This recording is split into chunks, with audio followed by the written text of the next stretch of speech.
Olá, corredores, bem-vindos a mais um vídeo da Academia da Corrida. Hoje vamos falar sobre planos de treinos.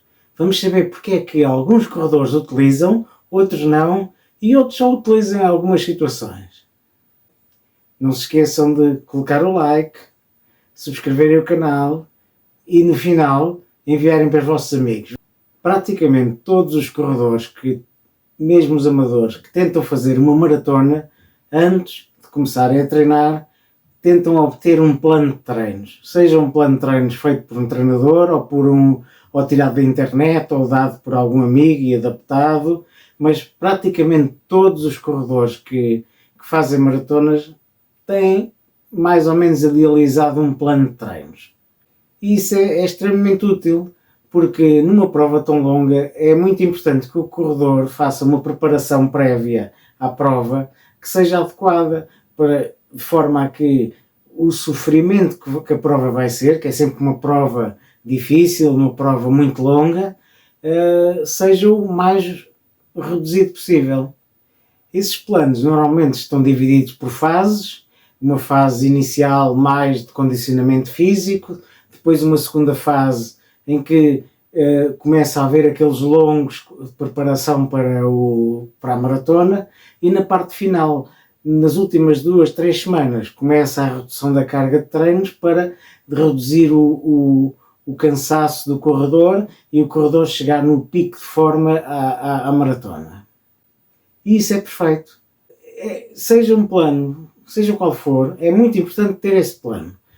Já é um meio caminho andado para a prova correr bem. Até agora não há polémica nenhuma.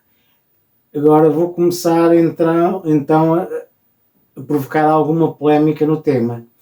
A minha dúvida que eu coloco a vocês todos é: se eu, para fazer uma maratona, eu tenho tantos cuidados e nas semanas de treinamento para a maratona, que normalmente são 12 a 16 semanas, eu tenho muito cuidado com o tipo de provas em que vou participar, porque começo a pensar que na semana seguinte vou ter um determinado conjunto de treinos, vou ter um conjunto de longos, e tenho medo que essa prova que eu vou participar me vá estragar o plano e depois tenha dificuldade em recuperar dessa prova e depois não conseguir ter capacidade física para treinar.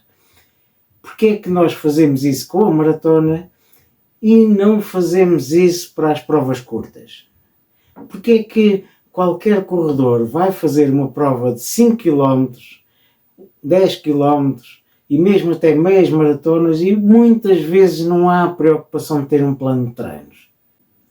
Este é um problema que tem depois várias consequências, e uma delas é nós não conseguirmos nas provas curtas, quando não temos um plano definido para nós fazermos antes dessas provas, nós não conseguirmos fazer bons tempos, porque começamos a pensar, o raciocínio eu sei qual é.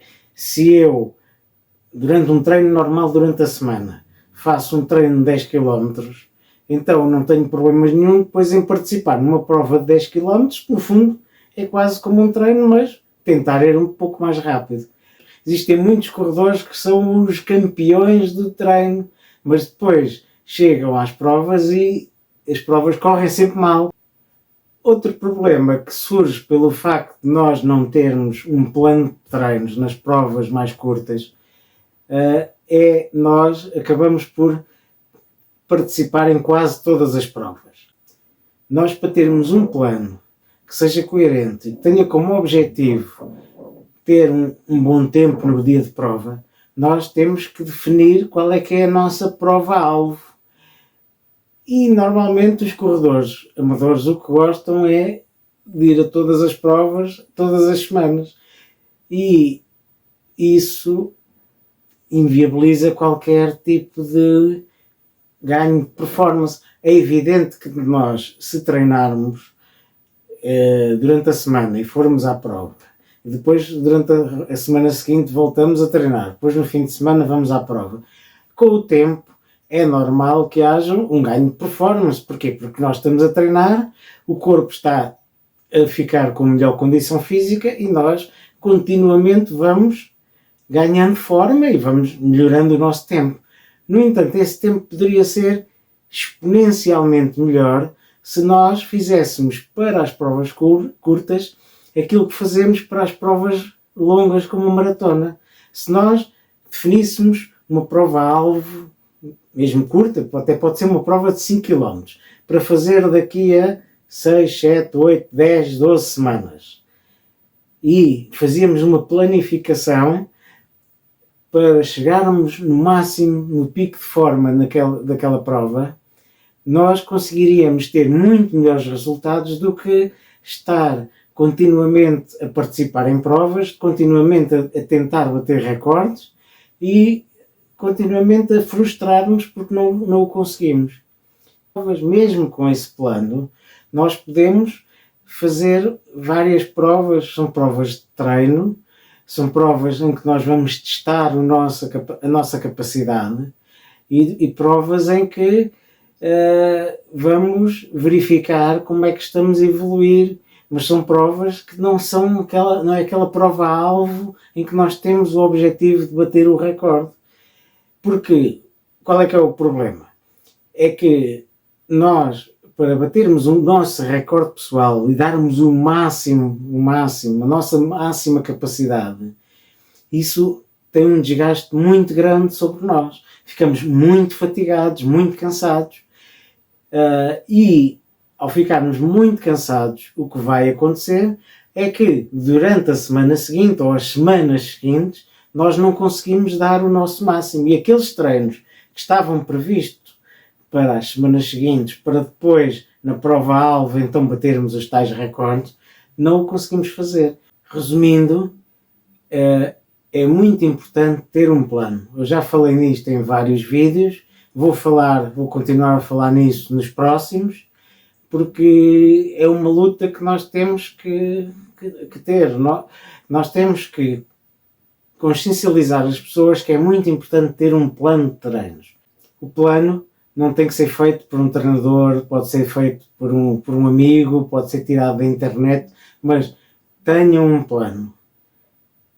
Tenham treinos diversificados, tenham progressão, tenham descanso, porque treinar sempre a mesma coisa, todos os dias, e depois todas as semanas ir a provas e todas as semanas ir bater o recorde, nós não vamos conseguir e vamos lesionar-nos. E assim terminamos mais um vídeo. Esperamos que tenham ficado sensibilizados para a importância de ter um plano.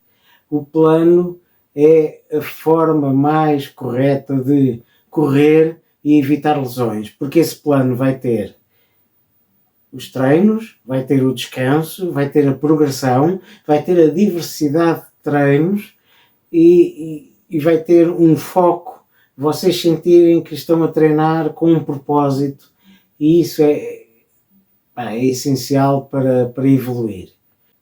Não se esqueçam de subscrever o canal, ativar as notificações e enviem para os vossos amigos, aqueles amigos que vocês sabem que não têm planos e que é quando calçam os ténis que decidem o tipo de treino que vão fazer. Até à próxima!